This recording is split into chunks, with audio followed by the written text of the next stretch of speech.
I really regret that I'm about to be talking about the personal lives of one of the presidential candidates. I think talking about that kind of thing is one of the things that has led the candidacy to be comprised of such unlikable people. People have a tendency to vote for just whoever's name they've heard more often, and that's kind of bad, and it makes it so that it doesn't matter if a candidate is good or not. It actually ends up making it matter more how extreme they are, and that's really unfortunate. But once something becomes familiar, it automatically becomes associated with goodness, which is really good because that is one of the things that really helps us learn. I'm sure we've all memorized information by just repeating it over and over again, and that wouldn't work if we didn't have the tendency to see familiar things as good and true and lump everything into that category, but in voting it can cause some problems. That being said, I really do think that some of the scandals going on really do matter and are worth talking about, particularly the recent footage of Donald Trump admitting to some kind of sexual aggression.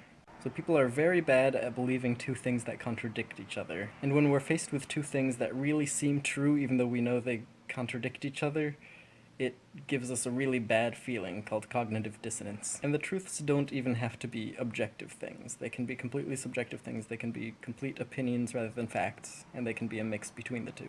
For instance, a lot of people have the belief that Donald Trump is good. Meanwhile, lately, because of facts, they're being forced to admit that Donald Trump is sexually aggressive. And most of us have the belief somewhere that sexual aggression is a bad thing. And the fourth belief is that good people don't do bad things. So these four statements lead to a paradox. Clearly, if good people don't do bad things, then either this person is not good, or those things aren't bad. Which means one of the beliefs is going to have to be kind of thrown out the window. At this stage in the election, people aren't really that likely to just throw away their opinion of their political candidate. They've probably done a lot of research onto the good things they've done. They may have even had a lot of conversations with other people defending their political candidate. They may have announced publicly that they support that person. And after you do those things, it's really hard to change your mind about that kind of opinion. Trump's sexual aggression is not really the kind of thing that you can just believe or not believe because there's just a fact. He does these things, which to some extent or another is a form of sexual aggression. You could just deny the fact and just ignore all the evidence in favor of it. That's always an option. Or you could eliminate Fact 3, that sexual aggression is bad. This is a really possible thing.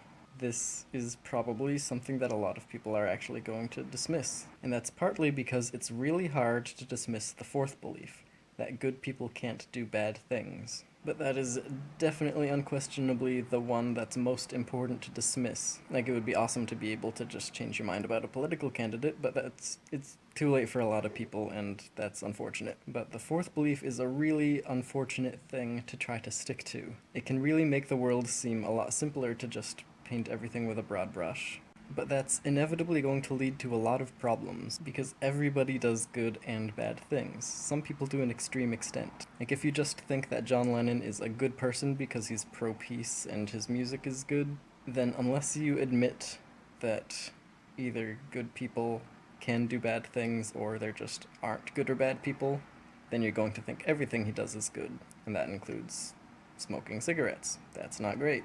And on the other hand, thinking bad people can't do good things will kind of prevent you from enjoying a lot of good things that bad people have done. Richard Wagner is a famous composer in classical music, and his music is really beautiful, but he was pretty anti-Semitic. And if you want to just decide whether or not he's a good person, the answer might be no for you if anti-Semitism is a deal breaker. People talk a lot about Bill Cosby, but it's really undeniable that he has done some very good and very bad things.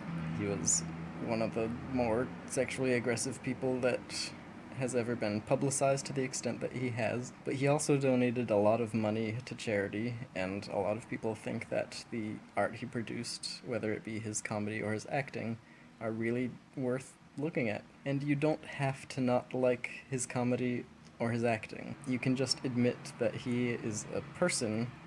You don't have to call him good or bad. He's just done a lot of good and bad things. Overall, the point is that you can't measure a person's quality on a one-dimensional scale. It's just not something you can do, no matter how badly you want to. So even if you do support Trump for president, please don't support or defend every action he does. So if you do support Donald Trump, please don't support everything he does. In the end, what matters most in a political election is what would realistically happen if either candidate were selected for president.